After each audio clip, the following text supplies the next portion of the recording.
ጤና ይስጥልን የተከበራችሁ የህብሬዲዮ ቤተሰቦችና አድማጮች ዕለቱን ዜናዎችን እናሰማችኋለን። ዜናውን እናሰማችሁን ያው ተመስፋና ተምርግናን ባለንበት ሰዓት አቆጣጠር የዛሬ ታህሳስ 8 ቀን 2018 ዓ.ም ዜናዎችን ከማሰማታችን በፊት አርዕስተ ዜናውን እናስቀድማለን። የተቀናጀ የፋኖ ጥቃትና የቀጠለ ያገዛዙ ኃይሎች ድምሰሳ፣ ዓለም አቀፉ ሪፖርትና የኢትዮጵያ ቀውስ፣ የሀገር ሀብት ብክነትና ፕሮጀክቶች፣ የካንጋሮ ችሎትና አቶ ዮሐንስ ቧያለው ጫና ውስጥ ያለው የመብት ተሟጋች ጥሪ፣ የኦርቶዶክስ ጥቃቱና የእናት ፓርቲ ማስጠንቀቂያ፣ ኬንያዊ ጉዳይ የሚሉና ሌሎችም ወቅታዊ ዜናዎች ያሉን ዝርዝሩን ነው።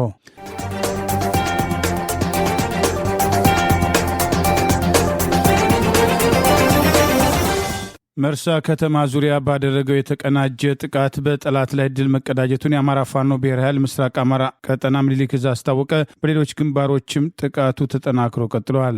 የአማራ ፋኖ ብሔራዊ ኃይል ምስራቅ አማራ ቀጠና ምኒልክ ዕዝ ዛሬ ታህሳስ 8 ቀን 2018 ዓ.ም በመርሳ ዙሪያ የተደረገውን ውጊያ አስታኮ ባወጣው መረጃ የብልጽግና ስልጣን አስጠባቂ ወራሪ ሰራዊት 37 አስክሬን ጥሎ በሽሽት ፍልሚያ የምኒልክ ዕዝ አሃዶች በጥምረት በመቶ የሚቆጠር ጠላት በመደምሰስና በማቁሰል እንዲሁም የቡድን እና በርካታ የነፍስ ወከፍ መሳሪያ መማረክ የቻሉበት ድል በመርሳ ከተማ ዙሪያ በነበረው ውጊያ መቀዳጀቱን ገልጿል። የምስራቅ አማራ ኮር አንዱ ባለሽርጡ ክፍለ ጦር የምስራቅ አማራ ኮር 2 ታጠቅ ክፍለ ጦር ዛሬ ታህሳስ 8 ቀን 2018 ዓ.ም ንጋት ጀምሮ መርሳ ከተማ ዙሪያ በጥምረት ባደረጉት ከባድ ተጋድሎ በመቶ የሚቆጠር ጠላት በመደምሰስና በማቁሰል የቡድንና በርካታ የነፍስ ወከፍ መሳሪያ በማረክ ታላቅ ድል መጎናጸፋቸውን የጠቀሰው ምኒልክ ዕዝ ጠላት ከመርሳ ከተማ በምዕራብ በኩል የፋኖ ቀጠናዎችን ማጥቃትና ከቻለም ለመቆጣጠር አቅዶ በብዙ ግንባሮች ማለዳ በጀመረው ውጊያ የዋርካው ልጆች ባደረጉት ከባድ መከላከልና መልሶ ማጥቃት እርምጃ በመቶ የሚቆጠር የጠላት ኃይል በመደምሰስና በማቁሰል የቡድንና የነፍስ ወከፍ መሳሪያ በማረክ ወደ መርሳ ከተማ የሸሹ ሲሆን 37 አስክሬን ጠላት ሳያነሳ እግሬ አውጪኝ ብሎ ለመፈርጠጥ መገደዱንም አስታውቋል። በተጋድሎ በምርኮ 1 ብሬን 23 ክላሽ 1393 የክላሽ ተተኳሽ 700 የብሬን ተተኳሽ 17 የደረትና 8 የወገብ ትጥቅ 12 ያገዛዙ ወታደሮች የማረከ ሲሆን ከነዚህ ውስጥ 4ቱ መቁሰላቸውን አስታውቋል። በምስራቅ አማራ ኮር አንድ ባለሽርጡ ክፍለ ጦር በኩልም 11 ክላሽ 1800 የብሬን ተተኳሽ 1500 የክላሽ ተተኳሽ 7 የደረትና 4 የወገብ ትጥቅ 980 ሳጥን የታሸገ ምግብ በአጠቃላይ ምኒልክ ዕዝ በተጋድሎ በሁለቱ ክፍለ ጦሮች አማካኝነት 1 ብሬን 34 ክላሽ እንዲሁም ከ5300 በላይ ተተኳሽና የእንጂ ቦምቦችን ጨምሮ በርካታ ንብረቶች ያገኘ ሲሆን ከ950 በላይ የታሸገ ምግብ ማግኘቱንም አስታውቋል።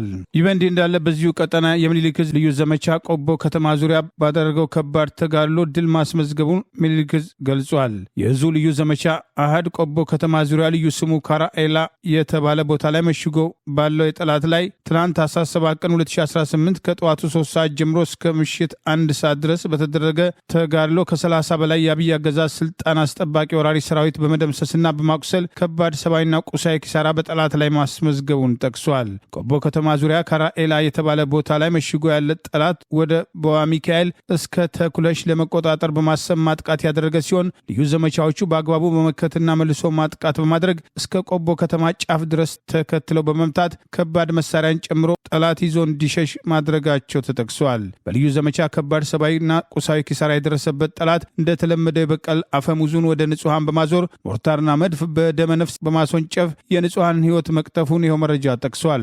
ከሰው ሕይወት በተጨማሪ ቤትና ንብረት መውደሙን፣ እንስሳቶች መጨፍጨፋቸውን የአማራ ፋኖ ብሔራዊ ኃይል አፋባ ምስራቅ አማራ ቀጠና ምኒልክ ዕዝ ዛሬ ታህሳስ 8 ቀን 2018 ይፋ ባደረገው ተጨማሪ መረጃ ገልጸዋል።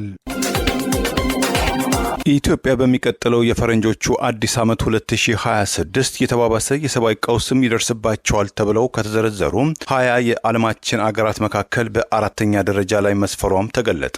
ዓለም አቀፉ ለችግር ደራሽ ኮሚቴ በእንግሊዝኛው IRC በትላንትናው ዕለትም ባወጣው መግለጫ በዓለም ላይ ከሚገኙ 40 ሀገራት በላይ ውስጥ በተለያዩ ቀውሶችና ተፈጥሮ አደጋዎች ጉዳት ለደረሰባቸው ሰዎች ድጋፍ በመስጠትም የሚታወቀው ተቋም በሚቀጥለው የጎርጎሪያኑ ዓመት 2026 የሰብአዊ ቀውስ ሊባባስባቸው ይችላል ሲል በመገመት ባወጣው ዘገባ በድርጅቱ የክትትል እይታ ውስጥ ከሰፈሩ ሀገራት መካከል ቀውስ ሊባባስባቸው ይችላል ተብለው በቀዳሚነት የሰፈረችው አገር ጎረቤት ሱዳን ስትሆን ከሱዳን ተገንጥላ አገር የሆነችው ደቡብ ሱዳን 3ኛ ደረጃ ላይም አስቀምጧታል። በሁለተኛ ደረጃ ላይ የሚገኘው ከበባ ውስጥ ያለው የፍልስጤሙ የጋዛ ግዛት ሲሆን የዓለም አቀፍም ለችግር ደራሽ ኮሚቴ IRC በትላንትናው ዕለት በይፋ ባደረገው መረጃ መሰረት መሰረት የከፋ ቀውስ ሊባባስባቸው አሊያም ሊከሰትባቸው ይችላል ካላቸው ሀገራት መካከል ኢትዮጵያንም ከስሯም ሃይቲን አስከተላም አራተኛ ደረጃ ላይ አስቀምጧታል። አይሲአርሲም እንደገለጸው በሚሊዮኖች የሚቆጠሩ ሰዎች በግጭት በሚታመሱ አካባቢዎችም ለችግር ተጋላጮች እንደሚሆኑ አመልክቶ በዘገባውም ኢትዮጵያ በመጪው የፈረንጆቹ ዓመትም ቀውስ ከሚባባስባቸው ሀገራትም ዝርዝር በአራተኛ ደረጃ ላይ ትገኛለችም ብለዋል። ከላይላ እስከ ጃሂሚላ ድረስ ባለ ቀጠና የወሰደውን ወታደራዊ እርምጃ ተከትሎ ድል መቀዳጀቱን የአማራ ፋኖ ብሔራዊ ኃይል ምዕራብ አማራ ቀጠና ቴዎድሮስ አስታወቀ። በተለያዩ ግንባሮች ውጊያው ተጠናክሮ ቀጥሏል። የአገዛዙ ስልጣን አስጠባቂ ወታደሮች ዛሬም እጅ መስጠታቸው ታውቋል።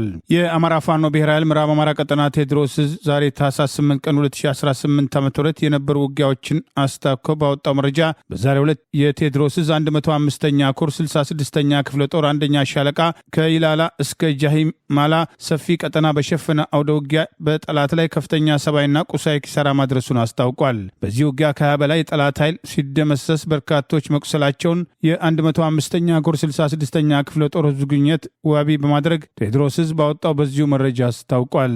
ይህ በእንዲህ እንዳለ የአብይ አገዛዝ ስልጣን አስጠባቂ ኃይል ጋንታ መሪን ጨምሮ በርካታ አባላት የፋኖ ኃይሎችን መቀላቀላቸውም ተገልጿል። አፋብኃ ምዕራብ አማራ ቀጠና ቴዎድሮስ 206ኛ ኮር 24ኛ ክፍለ ጦር ጋንታ መሪውን ጨምሮ በየጊዜው በርካታ የአረመኔው አገዛዙ መከላከያ ሰራዊት የነበሩ ተቋሙን በመቶ የፋኖ ኃይሎችን እንደተቀላቀሉት ሁሉ ዛሬም ተመሳሳይ እርምጃ መውሰዳቸውን አስታውቋል። ዛሬ ታህሳስ 8 ቀን 2018 በምስራቅ ጎጃም ዞን ደባይ ጥላግን ወረዳ ቆይ ከተማ መሽጎ ከሚገኘው ከአረመኔው ጨካኙ የአብይ አገዛዝ ስልጣን አስጠባቂ ወራሪ ሰራዊት ከ6ኛ እዝ 601ኛ ኮር 52ኛ ክፍለ ጦር አንደኛ ሬጅመንት ጋንታ 3 መሪ ሆነው 10 አለቃ ካሳው አደባባይ ነጋና ግርማቸው ደስ የተፈራ መከላከያ የሚባለው ተቋም ንጹሐንን መጨፍጨፉን በመቃወም ቴዎድሮስ 24ኛ ክፍለ ጦር አባል የሆነችውን ደባይ ጮቄ ሻለቃን ከነሙሉ ትጥቃቸው መቀላቀላቸው ተገልጿል። በዚህ ወር ጠላት መሽጎበት ከሚገኘው ከ52ኛ ክፍለ ጦር ብቻ 16 አባላት ፋኖን መቀላቀላቸውን እዙ አስታውሷል። ይህ በእንዲህ እንዳለ በዳንግላ ከተማ የሚሊሻ ፋይናንስ ክፍል ኃላፊውን በድምፅ አልባ መሳሪያ በማጥቃት ክላሽ ማርከው ፋኖን በይፋ የተቀላቀሉ እንዳሉ ተገለጸ። አገዛዙ በአማራ ሕዝብ ላይ የሚያደርሰውን ግፍና መከራ የተረዱ ሁለት የዳንግላ ወጣቶች የሚሊሻ የፋይናንስ ክፍል ኃላፊ ድምፅ በሌለው መሳሪያ መጥተው ክላሽ በማድረግ የአማራ ፋኖ ብሔራዊ ኃይል ምዕራብ አማራ ቀጠና ቴዎድሮስ 105ኛ ኮር 55ኛ ክፍለ ጦርን በይፋ መቀላቀላቸውን አስታውቋል። ወጣቶቹ ጀጃው ደሳለኝና ዳዊት ጌቱ ሲሆኑ ከወጣቶቹ መካከል ጀጃው ደሳለኝ ከዚህ ቀደም ያገዛዙ መከላከያ ሰራዊት አባል በመሆን ለ2 ዓመታት በተለያዩ የኦሮሚያ ክልል አካባቢዎች በግዳጅ መቆየቱን ገልጾ በመከላከያ ቆይታው በአማራ ተወላጆች ላይ ይደርስ የነበረው ግፍና መከራ እንዳንገበገበው የገለጸ ሲሆን አጋጣሚዎችን በመጠቀም ንጹሐን እየጨፈጨፈ የሚገኘው መከላከያ የተባለውን የአብይ አገዛዝ ስልጣን አስጠባቂ ተቋም ለቆ እንደወጣ ተናግረዋል። ሌላው ጀብዱ በመፈጸም ፋኖን የተቀላቀለው ወጣት ዳዊት ጌጡ በዳንግላ ከተማ የመንግስት ገቢ ግብር ሰብሳቢ እንደነበር ገልጾ አገዛዙ የከተማዋን ነዋሪዎች ለሚሊሻ ብር አውጡ በማለት ማህበረሰቡን ሲያማርር ስራውን ለመልቀቅ እንደተገደደና የከተማ ውስጥ ቀኝ በመሆን ሲሰራ መቆየቱንም ገልጿል። ሁለቱ የዳንግላ ወጣቶች በደንብ ከተመካከሩ በኋላ ጠላትን ድምፅ አልባ መሳሪያ በመምታት ክላሽ በመማረክ ፋኖን ለመቀላቀል መቻላቸውን ይኸው መረጃ ጠቅሷል። የአፋብኃ ምዕራብ አማራ ቀጠና ቴዎድሮስ ሰብሳቢና የአፋብኃ ሴንትራል ኮማንድ አባል አርበኛ ዘመነ ካሴ ለጀግኖቹ ትጥቅና ክላሽንኮፕ ሽልማት ያበረከተ ሲሆን በፈጸማችሁት ጀብዱ በጣም ኮርተናል፣ ይህ ልብ የሚጠይቅ ድርጊት ነው በማለት የወጣቶቹን ተጋድሎ አድንቋል። ጀግኖቹ በዚህ ታላቅ አርበኛ እውቅናና ሽልማት መቀበላቸው ደስታ እንደፈጠረባቸው መናገራቸውን ወጣቱ የእነርሱን አርአያ በመከተል በህዝቡ ላይ ዘመተውን ጠላት ለመታገል የራሱን ተጋድሎ እንዲያደርግ ጥሪ ያቀረቡ ሲሆን በዳንግላ ከተማ በዚህ ሳምንት ብቻ ከ10 በላይ የሚሆኑ የጠላት ካምፕን ከርተው ፋኖን የተቀላቀሉ መኖራቸውን የአማራ ፋኖ ብሔራዊ ኃይል ቴዎድሮስ ህዝብ ግንኙነት መምሪያ ዛሬ ታህሳስ 8 ቀን 2018 ይፋ ባደረገው መረጃ አስታውቋል።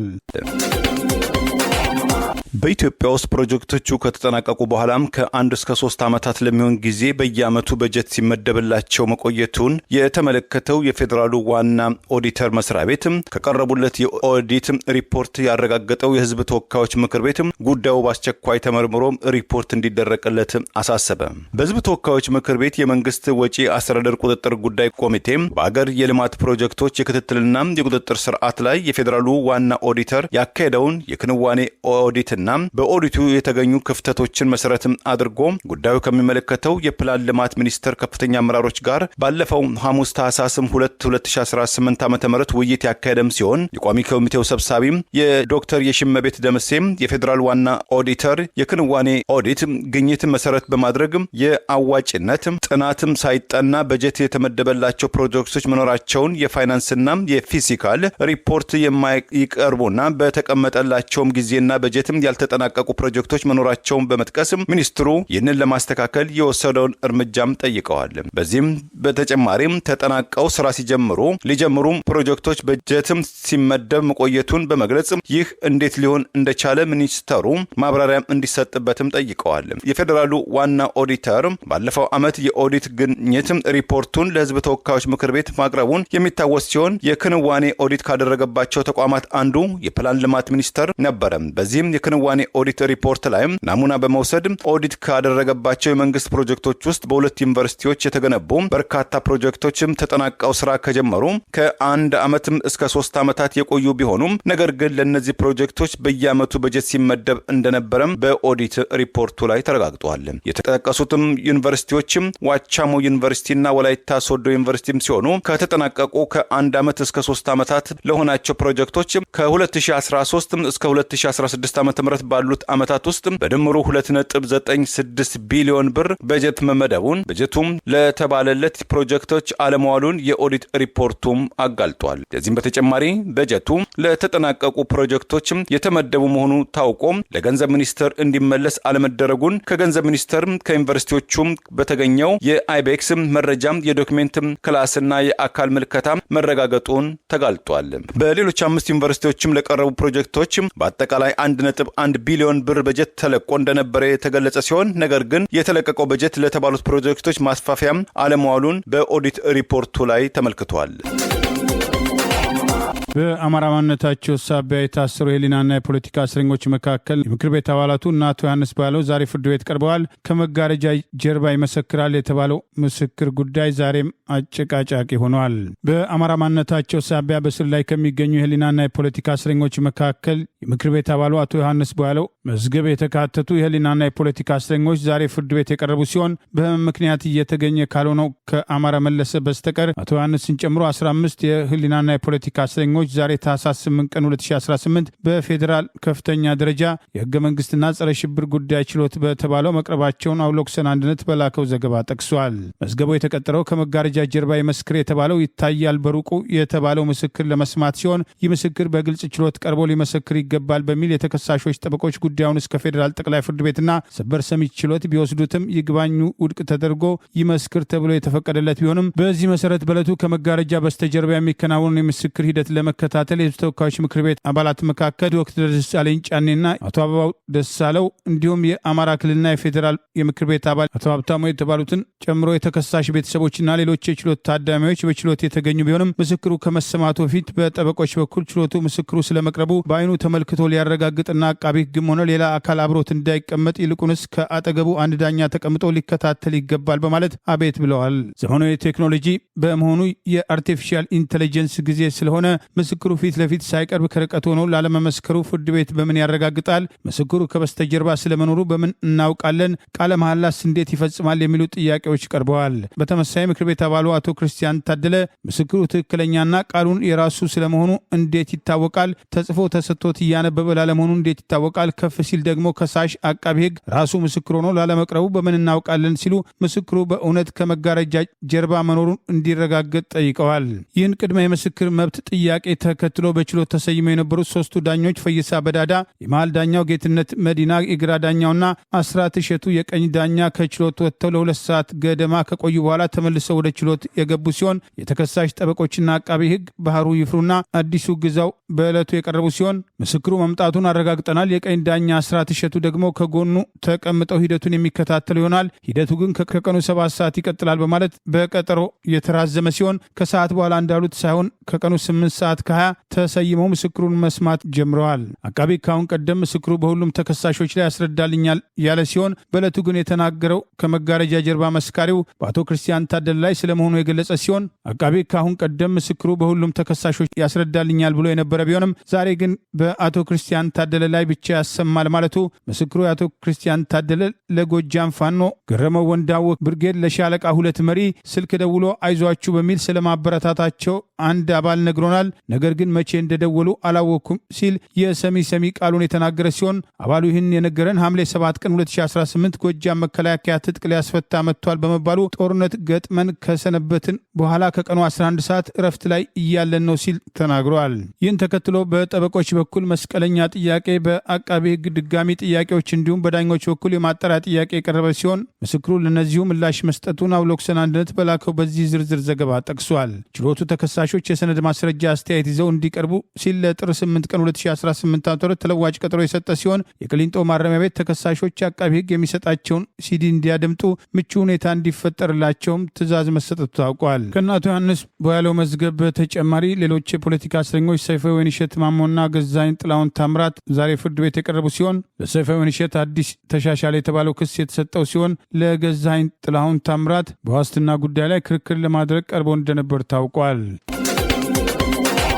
የአገዛዙን ጫና ተከትሎ ድምፁ ጠፍቷል የተባለው የኢትዮጵያ ሰብአዊ መብቶች ጉባኤ በመንግስትና በታጣቂዎች የሚፈጸሙ የሰብአዊ መብት ጥሰቶች በአስቸኳይ እንዲቆሙና የፖለቲካ እስረኞች እንዲፈቱ ሲል ጥሪ አቅርበዋል። በኢትዮጵያ ብቸኛ ገለልተኛ የሰብአዊ መብት ተሟጋች ድርጅትና ቀደምት የሆነው ከ30 ዓመታት በላይ ያስቆጠረው የኢትዮጵያ ሰብአዊ መብቶች ጉባኤ በአብይ አገዛዝ እየደረሰበት ያለውን ጫና ተከትሎ በአገሪቱ የሚፈጸሙ የሰብአዊ መብት ጥሰቶችን እንደከዚህ ቀደሙ ተከታትሎ ሪፖርት እንደማያደርግ ወቀሳ የሚቀርብ በት ቢሆንም በሀገሪቱ የተለያዩ አካባቢዎች በመንግስትና በመንግስታዊ ባልሆኑ አካላት የሚፈጸሙ ሰብአዊ መብት ጥሰቶች እንዲቆሙ፣ ግጭቶች በውይይት እንዲፈቱና የፖለቲካ እስረኞች እንዲፈቱ የሰብአዊ መብቶች ቀንን አስመልክቶ ባወጣው መግለጫ አሳስበዋል። በዓለም አቀፍ ደረጃ ለ77ኛ ጊዜ በኢትዮጵያ ለ37ኛ ጊዜ ሰብአዊ መብቶች የዕለት ከዕለት ህይወታችን መሰረቶች በሚል መሪ ቃል የተከበረውን የሰብአዊ መብቶች ቀን አስመልክቶ ባወጣው መግለጫ የሰብአዊ መብቶች ቀን በሚከበርበት በዚህ ወቅት በሀገሪቱ በተለያዩ ክፍሎች ልዩ ልዩ የሰብአዊ መብት ጥሰቶች በመንግስትና መንግስታዊ ባልሆኑ አካላት እየተፈጸመ ይገኛል ሲል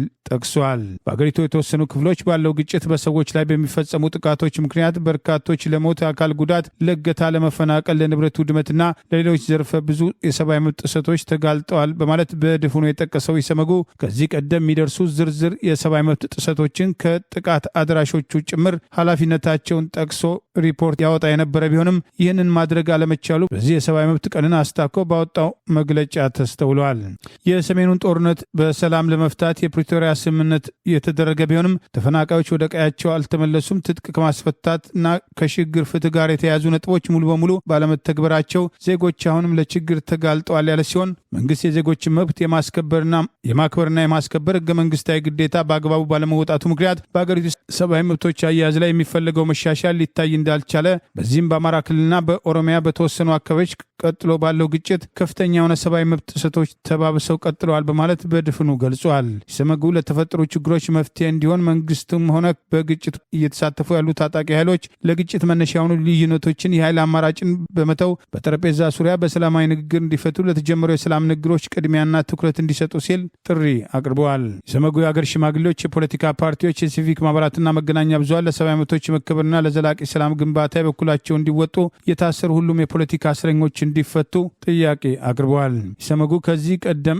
በገለልተኝነት ያደርጋቸው የነበሩ እንቅስቃሴዎች በጫና ውስጥ የነበረ ቢሆንም ያወጣቸው በነበሩ ሪፖርቶች ዝርዝር የተፈጸሙ ሰብአዊ መብቶችን ጥሰት በማጋለጥ የነበረው ሚና በአብይ አገዛዝ ከጊዜ ወደ ጊዜ የተደረገበት ያለውን ጫና ተከትሎ እንደ ሰብአዊ መብት ተሟጋች ዝምታ መምረጥ አልነበረበትም የሚሉ ወቀሳዎች የቀረቡ ሲሆን ዓለም አቀፍ የሰብአዊ መብት ቀንን አስታኮ ያወጣው መግለጫ ከኢሰመጉ የሚጠበቀውን ያህል እንዳልሆነ በቅሬታ ሲነሳ ተስተውሏል።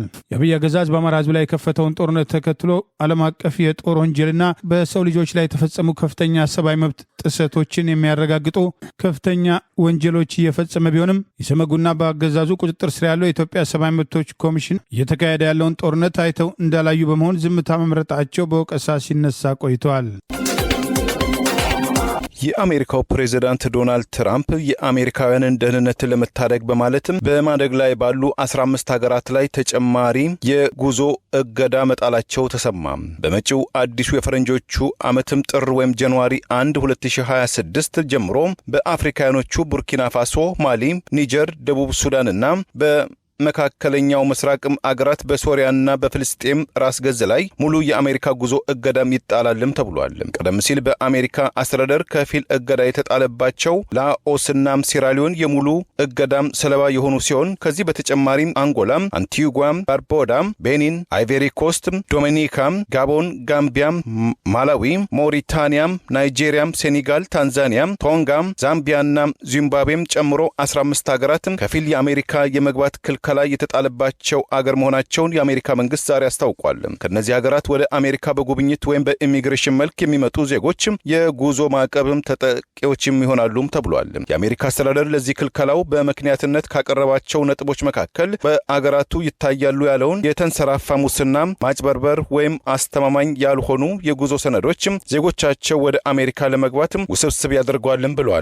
ከዚህም በተጨማሪ ከነዚህ አገራት ወደ አሜሪካ የሚገቡ ዜጎችም ከተፈቀደላቸው የጊዜ ገደብ በላይ በአሜሪካ ምድር መቆየታቸው፣ ከአሜሪካ የሚጠረዙ ዜጎቻቸውን ለመቀበል መንግስታቶቻቸው ዳተኛ መሆናቸው፣ መንግስታዊ ቁጥጥሮችም ይላሉ በመሆናቸው የአሜሪካ አስተዳደር በአገራቱና በዜጎቻቸው ላይ እንደ መቀጣጫ የሚሆን እርምጃም እንዲወስድም እንዳስገደደው ገልጿል። በቅርቡ በዋሽንግተን አካባቢ አንድ ለአሜሪካ አስተዳደር ታማኝ የሆነ አፍጋኒስታዊ በሁለት የአሜሪካ የብሔራዊ የጥበቃ ሰራተኞች ላይ ባደረሰው የቶክስም ጥቃት አንዲቷን የጸጥታ ሰራተኛ በመግደል ሌላኛው ማክሰሉን ተከትሎ የፕሬዝዳንት ዶናልድ ትራምፕ አስተዳደር በ19 አገራት ላይ የጉዞ እገዳ መጣሉ አይዘነጋም። በአሜሪካ ዓለም አቀፍ የስደተኞች ተቋም ውስጥ በሕግ ክፍል ምክትል ፕሬዝዳንት የሆኑትም ላውራም ኮፐር የአሜሪካ አስተዳደር ሰዎችን ከመጡበትም አገራት ጋር በማያያዝ የሚጥልባቸው የጉዞ እገዳም ለብሔራዊ ደህንነት ስጋትም ሳይሆን አሳፋሪ ተግባር እየሰራ ነው በማለትም ወቀሳም አቅርበዋል። ጥብቅና የሚቆም በሌለበትና ገዳይ በማይታወቅበት የቀጠለው የኦርቶዶክስ ሃይማኖት ተከታዮች የማጽዳት ተልዕኮ አሁንም ቀጥሏል በማለት እናት ፓርቲ ከአሩሲ ወደ ወለጋ የዞረውን ጭፍጨፋ አስታኮ በመግለጫው ጥሪ አቅርበዋል። በአሩሲ ቀደም ሲል ታግተው ከተወሰዱት መካከል 70 ሺህ ብር የከፈለ ቀሪውን ባለመክፈሉ ተገሎ መጣሉ ታውቋል።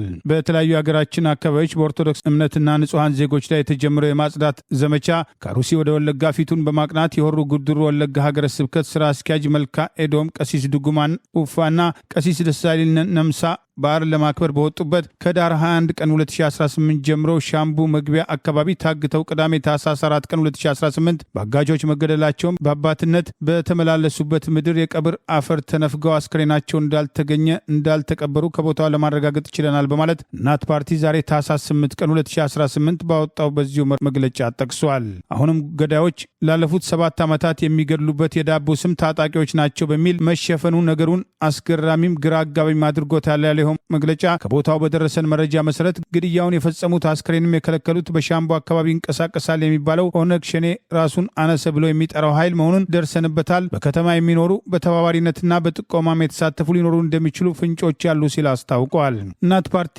ዛሬ ይፋ ባደረገው በዚሁ መረጃ የቤተ ክርስቲያን አባቶችና ምዕመናን ግድያ ስልታዊ በሆነ የሚፈጸም የዘር ማጽዳት ዘመቻ አካል እንጂ ድንገቴ እንዳልሆነ በጽኑ እናምናለን ያለ ሲሆን እንደ ቀደምቱ ግድያዎች ሁሉ በዚህም ላይ ገዳዮችን አድኖ ፍትህ እንዲሰፍን የሚወሰድ እርምጃ አይደለም። ለሞቱት ዕውቅና እንኳን ያለመስጠት ብሎም ለወትሮ እንደሚደረገው የማስተባበል አዝማሚያ ነገሩ ምን ያህል የተቀናጀና በጥንቃቄ የሚፈጸም ስለመሆኑ ማሳያ አድርጎ መውሰድ ይቻላል። ቀሲስ ድጉማ የ6 ልጆች አባት ሲሆኑ ቀሲስ ደሳለኝ የመንግስት ሰራተኛና የ2 ልጆች አባት ነበሩ ሲል አስታውቋል። በአንጻሩ ለነዚህ በእምነታቸውና በሃይማኖታዊ ተልኳቸው ምክንያት ለተገደሉ ወገኖቻችን ጥብቅና የሚቆምና የሚከራከርላቸው አካል እንደሌለ ብናውቅም እናት ፓርቲ ይህን ሃይባይ በሌለበት ሁኔታ የሚደረግን ዘር ማጽዳትና ዘር ማሳሳት በጽኑ ያወግዛል ሲል ጠቅሷል። የእምነቱ ተከታዮችን ቦታና ጊዜ ይለያይ ካልሆነ በስተቀር ይህ ተግባር ለሁሉም የሚቀር እንዳልሆነ ተረድተው ነቅተው ራሳቸውን እንዲጠብቁ ያሳሰበው ፓርቲው ለሞቱት እረፍተ ነፍስን ለቤተሰቦቻቸው፣ ለወዳጅ ዘመዶቻቸው፣ ለመላ እምነቱ ተከታዮች ደግሞ መጽናናትን ይመኛል ብለዋል። ይህ በእንዲህ እንዳለ ሰለሞን በቀለ የተባለና ቀደም ሲል ከአሩሲ ከታገቱት ኦርቶዶክሳውያን አንዱ ከ20 ቀን በኋላ ከተጠየቀው 150 ሺህ ብር ውስጥ 70 ሺህ ብሩን ከከፈለ በኋላ ዛሬ ታህሳስ 8 ቀን 2018 ዓ.ም በአሩሲ ሴት ጫካ ተራራ በሚባል ቦታ ላይ ተገድሎ መጣሉ ታውቋል። አብረውት ከታገቱት መካከል የግብርና ስራ እያከናወኑ በነበረበት ወቅት ሲሆን የትራክተር ባለቤት የሆነው ግለሰብ አብረው ሄዶ የነበረ ሲሆን የትራክተር ባለቤቱ 150 ሺህ ብር በመክፈል እንደለቀቁት ታውቋል። ይህ በእንዲህ እንዳለ በአሩሲና በወለጋ በኦርቶዶክስ እምነት ተከታዮችና አማራ ብሔር ተወላጆች ላይ ያነጣጠረ ጭፍጨፋ እየተፈጸመ ባለበት ወቅት በአዲስ አበባ መስቀል አደባባይ ለማክበር እቅድ የተያዘለት የአላፍ ዝማሬን ተከትሎ የተለያዩ ወቀሳዎችና የድጋፍ አስተያየቶች እየተስተናገዱ ይገኛል።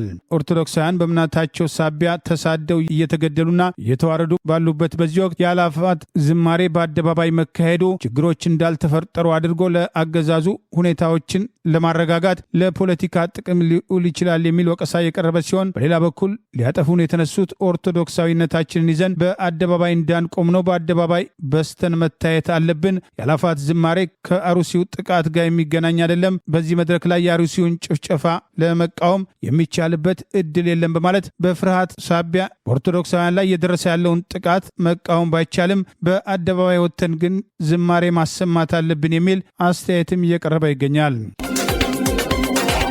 በኢትዮጵያ ውስጥ በሚሊዮን ሄክታር የሚቆጠር የእርሻ መሬት ምርት ማምረታቸው ቀርቶ ወደ አሲድነት የመለወጣቸው ጉዳይ ስጋት መፍጠሩም ተሰማ።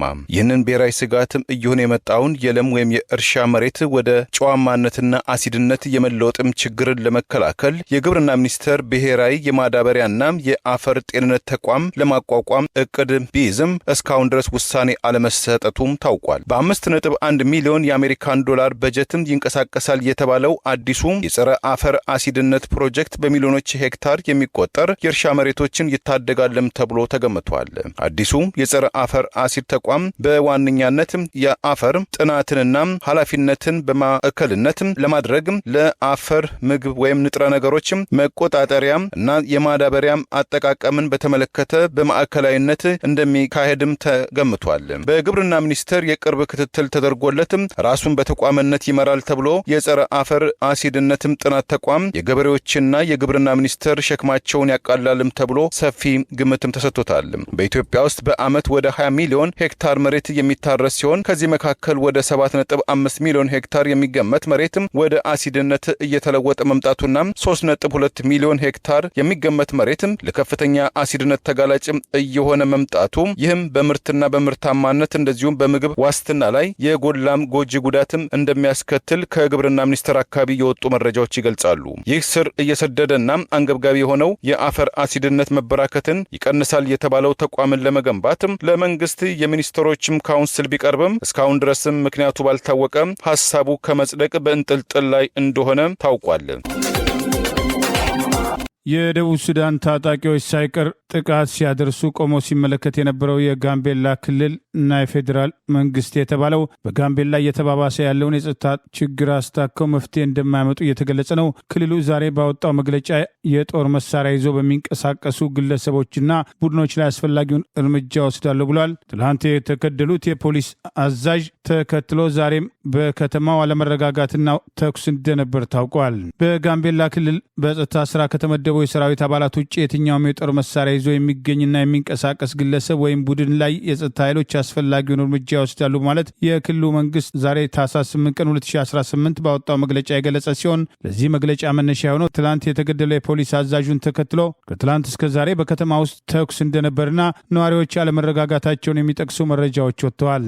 ባለፈው ሳምንት የደቡብ ሱዳን ታጣቂዎች ወደ ጋምቤላ ክልል ዘልቀው ኢታንግ ከተማ ውስጥ 2 ሰላማዊ የአኝዋክ ተወላጅ ኢትዮጵያንን በግፍ መግደላቸውና በአካባቢው መከላከያና ፌዴራል ፖሊስ ጭምር እንደነበሩ ጠቅሰን የዘገብን ሲሆን ክልሉን የኦሮሞ ብልጽግና ፓርቲ ከደቡብ ሱዳን ጋር ለመቃረጥ እየወሰዳቸው ያሉ እርምጃዎች የደቡብ ሱዳን ታጣቂዎች በተደጋጋሚ የሚያደርሱትን ጥቃት አይቶ እንዳላየ በመመልከት በተደጋጋሚ ህዝቡን ለጥቃት ማጋለጡ በወቀሳ ሲነሳ ቆይቷል። የክልሉ መንግስት ዛሬ ባወጣው መግለጫ አስፈላጊውን እርምጃ ወስዳለሁ ያለውና ማንኛውም ከጸጥታ ኃይል ውጪ መሳሪያ ይዞ እንዳይንቀሳቀስ ይበል እንጂ የክልሉ አስተዳደር ጭምር በአብይ አገዛዝ ቁጥጥር ስር ያለ እና አብይና ሽመልስ አብዲሳ የሚመሩት የኦሮሞ ብልጽግና ፓርቲ ተልእኮን የሚፈጽም እንጂ የህዝቡን ሰላምና ደህንነት ለማስከበር ኃላፊነቱን እንደማይወጣ በተደጋጋሚ በወቀሳ ሲነሳ ቆይተዋል።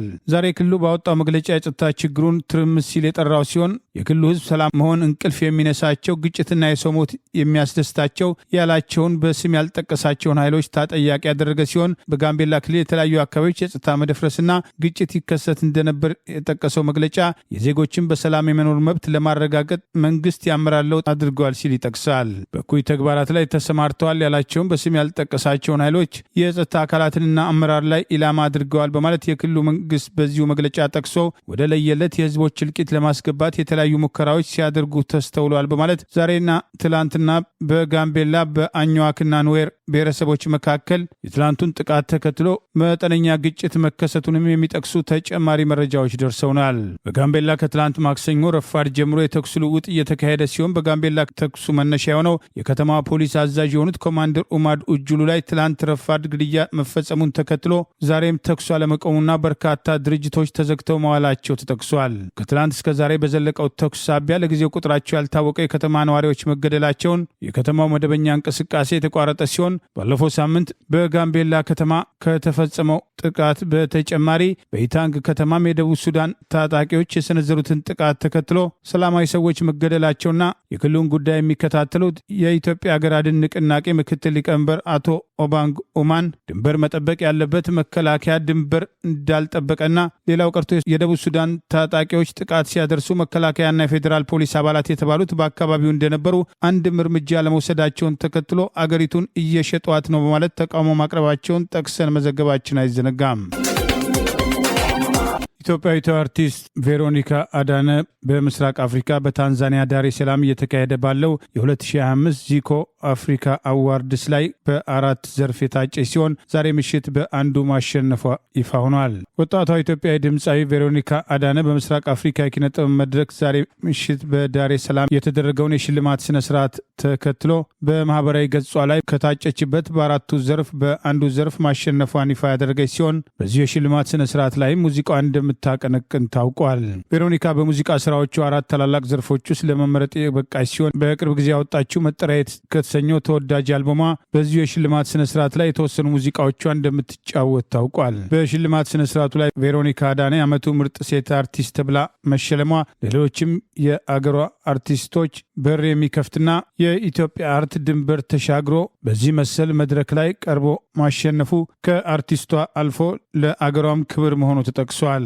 እግዚአብሔር የኔ አባት እንደው አመሰግናለሁ፣ እንኳን ደስ አለን፣ እስካሁን አንድ አዋርድ እጃችን ላይ ገብቷል በማለት በ4 ዘርፍ ታጭታ በአንዱ ዛሬ ምሽት ማሸነፏን ይፋ አድርጋለች። በታንዛኒያ ዳሬ ሰላም እየተካሄደ ባለው 2025 ዚኮ አፍሪካ አዋርድስ የሽልማት መርሃ ግብሩ ያልተጠናቀቀ ሲሆን የዚኮም አፍሪካ ሽልማት በአፍሪካ በኪነ ጥበብ፣ በፋሽን፣ በሙዚቃና በሰብአዊ ስራዎች ላይ የተሰማሩ ግለሰቦችና ተቋማትን ካጨ በኋላ በማህበራዊ ሚዲያ በሚሰጥ ድምፅ ከተለያዩ የአፍሪካ ሀገራት የተሰጡ ድምፆች ተሰብስበው ከዳኞች ድምፅ ተሰብስበው በታጩበት ዘርፍ አሸናፊ የሚሆኑ ሲሆን ድምፃዊ ቬሮኒካ አዳነ በስራዎቿ ተመርጣ ለዚህ ደረጃ መብቃቷ ጥረቷን የሚያሳይና ለሌሎችም አርቲስቶች ተስፋ ሰጪ እርምጃ መሆኑ አድናቂዎቿ መግለጽ ጀምረዋል። ይህ በእንዲህ እንዳለ ቬሮኒካ አዳነ ወደ ታንዛኒያ ዳሬ ሰላም ከመጓዟ በፊት ትላንት የአፍሪካ ህብረት የሰራተኞች ማህበር ዓመታዊ ሽኝት ስነ ስርዓት ላይ በእንግድነት ተጋብዛ ባደረገችው ንግግር ዛሬ ለተሸለመችበት ዓለም አቀፍ ሽልማት ወደ ታንዛኒያ ልታደርገው የነበረውን ጉዞ አራዝማ የአፍሪካ ህብረት በአክብሮት ለጋበዛት ግብዣ ቅድሚያ በመስጠት በመድረኩ ላይ መገኘቷን ጠቅሳ እኔ ቬሮኒካ አዳነ እባላለሁ፣ ኢትዮጵያዊ ዘፋኝ፣ የዜማ ደራሲ፣ አርቲስት፣ ተዋናይ እንዲሁም በጋዜጠኝነትና ኮሚኒኬሽን የመጀመሪያ ዲግሪ ይዣለሁ። ሙዚቃን ስሜቴን ለመግለጽ፣ ትወናን ለታሪክ ለመንገር፣ የጋዜጠኝነት ትምህርቴን ደግሞ በዙሪያ ያለውን ዓለም ለመታዘብ ለመስማትና ለመረዳት እጠቀምበታለሁ በማለት ከሁሉም በላይ ግን እኔ ኩሩ አፍሪካዊ ነኝ፣ ድምፄን በመድረክም ሆነ ከመድረክ ውጭ የአፍሪካን ታሪክ ለዓለም ለማውራት እጠቀምበታለሁ ማለት ባደረገችው አጠር ያለ ንግግር በመግለጽ በመድረኩ ላይ በክብር ከመገኘቷ በተጨማሪ ሙዚቃዋም በዲጄ በስፍራው መቅረቡን ለማወቅ ተችሏል። ድምፃዊ ቬሮኒካ አዳነ ስራዎቿን በራሷ ዩቱብ ቻናል አልበሟን በማውጣት ሰፊ ተቀባይነትና ተደማጭነት ማግኘቱ አይዘነጋም። ከአንዲት ኢትዮጵያዊት ጋር የፍቅር ህይወት ነበረኝ የሚል አንድ ኬንያዊ ባለሀብትም ከሚሊዮነርነት ወደ ባዶነትም ተለወጥኩኝ በማለትም በእንባ የታገዘም የልብ ስብራቱን ገለጸ። ነዋሪነቱ ኬንያ ናይሮቢ ከተማ የሆነው ኬንያዊው ስሙን ካልገለጻትም አንዲት ኢትዮጵያዊት ጋር በፍቅር ከመውደቁም በተጨማሪ የፈለገችውን ሳደርግላትም ቆይቻለሁ። ለልጇ በየዓመቱ በተርም 50,000 የኬንያ ሽልንግም ለትምህርት ወጪ አድርጌያለሁ፣ ተንከባክቤያለሁ፣ ጥሩ ቤትም ሰጥቻታለሁ። ከተሟላ የቤት ዕቃም በተጨማሪ መኪና በመግዛት ለእርሷ ያለኝን ፍቅር በግላጭም ሳያት ኖሬያለሁ ያለው ተበዳይ ግለሰብ የእርሷ ኃላፊነትም አቤትም ተቀምጣም አንዳንዴ ቢዝነሴን መቆጣጠር ብቻ ነበረም ይላል። ኢትዮጵያዊቷ ፍቅረኛውን ኬንያ ውስጥም አስቀምጦ ለሥራ ወደ ውጪ አገር የተጓዘው ኬንያዊው አፍቃሪ ከውጪ አገር የሥራ ጉዞ ሲመለስም ያልጠበቀው ነገር ገጠመኝ ይላል። እርሱም ከውጪም ስመለስም ቤቴ ሙሉ በሙሉ ተጠራርጎ ወና ቤትም ሆኖ ቆየኝ። የባንክ ሂሳቤም እንደዚሁ ባዶ ሆነም። መኪናዬም የቢዝነሴም ዕቃዎችም ሳይቀሩ ተጠራርገው ጠፉም። ኢትዮጵያዊቷን ፍቅረኛዬ 4.3 ሚሊዮን የኬንያ ሽልንግ ጋር ተሰወረችብኝ። በኢትዮጵያም ከሚገኙ ቤተሰቦቿ ጋርም በመሄድ ስለደረሰብኝ የልብ ስብራትም ብነግራቸው አንተ እኮ ልጃችንን የሰብአዊ መብትም ጥሰት ፈጽመሃል በማለትም እኔ አዲስ አበባ በነበርኩበት ወቅትም እርሷም ኬንያም በነበረችበት ወቅትም ያልተገናኘንበትን ወቅትም ሳይቀር በወቀሳነትም አቀረቡብኝ። ከዚያ በኋላም ተስፋ ቆርጬ የአልኮል ሱሰኛ ሆንኩኝ ይላል። ስራ እንኳን ለመፈለግም ባመለክትም ቀጣሪ አጣሁ የሚለው ኬንያዊው ባለሀብትም የውሃ አጣጭም ትሆነኛለች በማለትም ሌላም ሴትም ብትዋወቅም እርሷም ከኔ ባሰችም አልኮል ጠጪ በመሆኗም ኑሮ ተመሰቃቀለብኝ በማለትም የልብ ስራቱን ለኬንያ መገናኛ ብዙሃን ሰሞኑን ገልጿል። በርካታ አስተያየት ሰጪዎችም በማህበራዊ ትስስር አማካኝነትም የተለያዩ አበረታችና አጽናኝ ያሏቸውን አስተያየቶች መሰንዘራቸውን ለማወቅም ተችሏል። ለዛሬ ያሉን ዜናዎች እነዚህ ናቸው። ዜናውን ስታደምጡ ለቆያችሁ የህብር ሬዲዮ ቤተሰቦችና አድማጮች ምስጋናችን ይድረሳችሁ። የህብር ሬዲዮ ኦፊሻል ዩቲዩብ ቻናላችንን ሰብስክራይብ ያላደረጋችሁ ሰብስክራይብ በማድረግ በተጨማሪ የደወል ምልክቱን በመጫን የህብር ሬዲዮ ቤተሰብ እንድትቀላቀሉ በአክብሮት እንጋብዛለን። እንደ ወትሮ ሁሉ የህብር ሬዲዮ ቤተሰቦች ፕሮግራሞቻችንን ላይክ በማድረግ ሼር በማድረግ አስተያየቶቻችሁን በመስጠት አብሮነታችሁን እንድትገልጹ በአክብሮት እንጠይቃለን። በድጋሚ እናመሰግናለን። ጤና ይስጥልን። ቸር እንቆይ።